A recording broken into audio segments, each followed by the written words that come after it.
Let me save you a year of wandering around YouTube trying to figure out how to learn music. You don't need another list of apps. You don't need a 12-week syllabus or a degree from some dusty conservatory. You need a path that actually works. One that real musicians use. The ones who didn't just learn music, but live it. So here it is. The full guide, the best way to learn music. Fast, clear, no fluff. Start by listening. No, I don't mean casually. I mean obsessively. You need to start listening like a thief. Find the music that makes you feel something, the stuff that hits your brain like sugar, and then tear it apart. Don't just vibe to it. Ask why it works, why that hook sticks, why that one chord change feels like a punch to the gut. Musicians don't just hear music, they analyze it without even realizing. The groove, the swing, the tension and release, it's all there, waiting to be noticed. So the first instrument you train? Your ears. Before you ever touch a keyboard or open your DAW, your ears need to start doing the heavy lifting. Then start learning songs, entire songs, not just the catchy part, not just the hook you saw on TikTok, the whole thing. Because every good song is more than a moment. It's structure, it's build and payoff, it's tension stretched out over 3 minutes.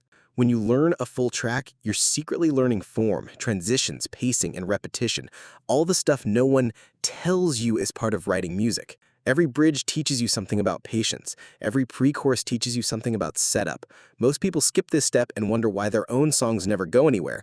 It's because they never learned how other songs move. Then there's theory. And this is where people either get stuck or they bail.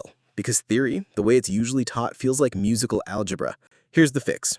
Learn theory backwards. Don't start with key signatures and circle of fifths. Start with a song you love. Find out what chords it uses. Then ask what scale fits those chords.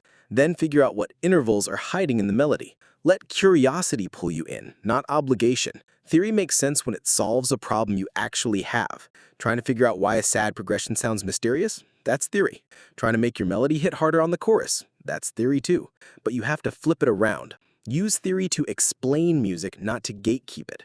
Once you see it like that, you'll actually want to learn more because it finally feels useful.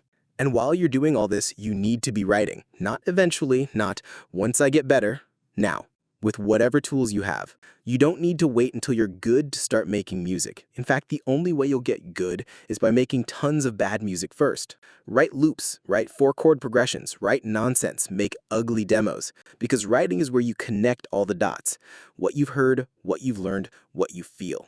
If listening is input, writing is output. You need both. Otherwise, you become a theory robot who knows everything but can't make anything. And if you're writing, you need feedback. Not from your mom, not from your cousin who used to play drums.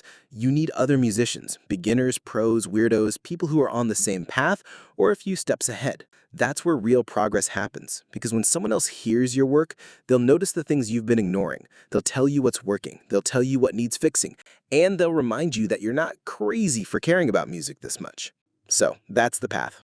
Listen like a thief. Learn full songs, not just fragments. Reverse engineer theory instead of memorizing it. Write early and often, even when it sucks, and get feedback so you're not stuck in your own head forever. That's the best way to learn music, not in theory, but in practice. And the thing nobody tells you, you're probably closer than you think. You don't need 10 years, you need 10 songs. You need 10 days of focused listening. You need 10 drafts, 10 honest critiques, 10 hours where everything clicks just a little more than the day before. So stop waiting to be ready. You're already in the game. Now it's time to play.